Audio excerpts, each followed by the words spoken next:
আপনার বক্তব্য শুনবো এই সফর সম্পর্কে। আপনি কিভাবে দেখছেন? বেশ কিছু গুরুত্বপূর্ণ বিষয় বলা হচ্ছে পররাষ্ট্রমন্ত্রীর পক্ষ থেকে, যে স্যাংশনের কথা বলছি সেই বিষয়টি সহ অন্যান্য অনেক বিষয় হয়তো আলাপ হবে, সেই বিষয়গুলো নিয়েও যদি আপনার একটু মন্তব্য থাকে। আপনাকে এবং বিজ্ঞ আলোচক ধন্যবাদ, এবং দর্শক যারা দেখছেন তাদের ধন্যবাদ। প্রথম হলে ডোনাল্ড লুর, এটা মনে হয় মতো চতুর্থ সফর বাংলাদেশে, ফোর্থ।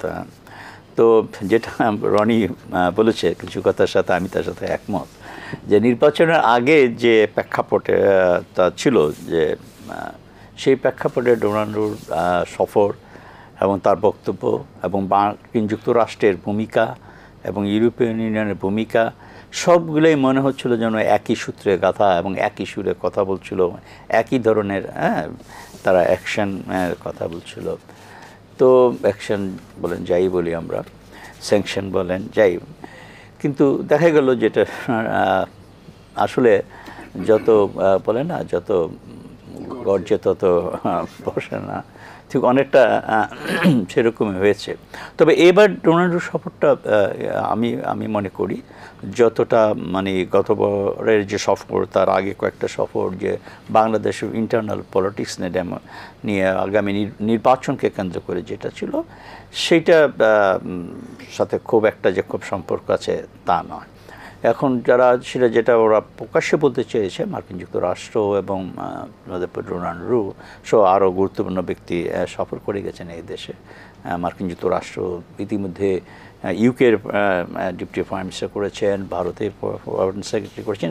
সুতরাং এই সফরগুলো এই পরপর এই এক সপ্তাহের মধ্যে বা 2 সপ্তাহের মধ্যে যদি আমরা লক্ষ্য করি, তাহলে হঠাৎ করে এই যে সফরগুলা, নিশ্চয়ই এটা আমি মনে করি যে এটা খুব গুরুত্বপূর্ণ বাংলাদেশের। যদিও বাংলাদেশের অবস্থান যেটা এখন বাংলাদেশের যে অবস্থানটা, ভূ রাজনীতির যে অবস্থানটা, জিও পলিটিক্সে এবং মার্কিন যুক্তরাষ্ট্রের, বিশেষ করে মার্কিন যুক্তরাষ্ট্রের ইন্টারন্যাশনাল পলিটিক্সের আজকে যে তার যে অবস্থাটা আমরা যদি দেখি, তাহলে সে স্বাভাবিকভাবেই বাংলাদেশের অবস্থানের কারণেই আজকে বাংলাদেশের গুরুত্বটা বেড়ে গেছে। আমি মনে করি যে, আমার মনে হয় যে রাজনৈতিক চেয়ে বরঞ্চ মার্কিন যুক্তরাষ্ট্রের স্বার্থটা বেশি গুরুত্ব পাবে এই সফরের মধ্য দিয়ে, বিশেষ করে এই জিও পলিটিক্সের এই এলাকা অঞ্চল নিয়ে, মধ্যপ্রাচ্য এবং কি ইউরোপে সহ আজকে যেটা মার্কিন যুক্তরাষ্ট্রের অবস্থানটা ইন্টারন্যাশনাল পলিটিক্সে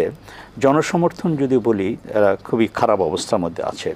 বিশেষ করে প্যালেস্টাইন নিয়ে আপনারা দেখেছেন, মার্কিন যুক্তরাষ্ট্রের বিভিন্ন ইউনিভার্সিটিতে তাদের ছাত্ররা, শিক্ষকরা বিক্ষোভ করছে, মিছিল করছে, প্রতিবাদ করছে, সমস্ত ইউরোপ এবং সারা ওয়ার্ল্ডে প্রায় ছড়িয়ে পড়েছে। এবং তাদের বিশেষ করে মার্কিন যুক্তরাষ্ট্রের যে মিত্র রাষ্ট্রগুলো আছে, তাদের ওখানে বেশি আরও রিয়াকশান যেটা দেখা যাচ্ছে।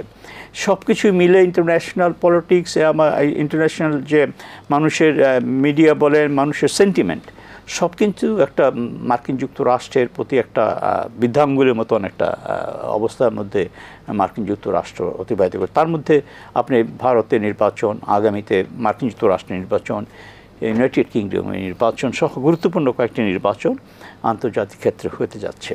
সব কিছু মিলেই আগামী বছরটা, বিশেষ করে এখনকার যে প্ল্যানগুলো, যেগুলো সফর, সব কিছু কিন্তু পরবর্তীকালে মাস্টার প্ল্যানের একটা অংশ হিসাবে এখন তারা এই কাজগুলো করছেন, বেসিক কাজগুলো করে রাখছেন, পরে কি করবেন সেগুলোর ক্ষেত্রে।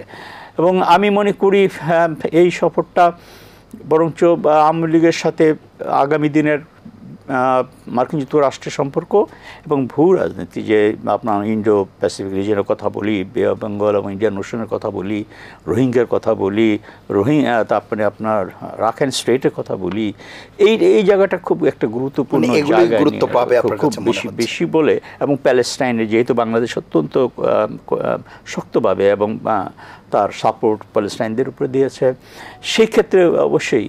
এবং বাংলাদেশের অর্থনীতিরও আপনি জানেন, বাংলাদেশের অর্থনীতি যেটা বলেছেন যে আমাদের রিজার্ভ কমে গেল, কিন্তু তারপরেও আমরা কিন্তু একটা একদম যে খারাপ অবস্থার মধ্যে পড়ে গিয়েছে একদম তা না এখনও পর্যন্ত। সেই কারণে দেখেন ওয়ার্ল্ড ব্যাংক সব কিছু এগিয়ে আসছে। কিন্তু সুতরাং বাংলাদেশের ইন্টারন্যাশনাল অবস্থাটা বা অর্থনৈতিক ক্ষেত্রে বলেন, সকল ইন্টারন্যাশনাল পলিসির ক্ষেত্রে বাংলাদেশের সুশীল সমাজের সাথেও কিন্তু তারা বৈঠক করবেন উনি। সেটি কোন দৃষ্টিকোণ থেকে আপনার কাছে মনে হয় মানবাধিকার, আইনের শাসন কিংবা এগুলো তো মার্কিন যুক্তরাষ্ট্রের কথা, ইউরোপিয়ান আপনার কাছে মনে হয় আলাপ করবেন? হ্যাঁ হ্যাঁ, এটা আলাপ হতেই পারে। আপনি ওয়েস্টার্ন ওয়ার্ল্ডের এটা একটা ওদের একটা কালচার, এটা বলে ধরে নিতে পারেন। যে কোনো আলোচনা যে কোনো আসলেই এই হিউম্যান রাইটসের কথা বলবে, ডেমোক্রেসির কথা বলবে, আপনার সেকুলার পলিটিক্সের কথা বলবে, এটা খুবই স্বাভাবিক। সেই সব জায়গায় কতটা স্বস্তিতে আছি আমরা? আমরা ভালো, আমি মনে করি বর্তমান অবস্থায় আওয়ামী লীগ ভালো অবস্থানে আছে।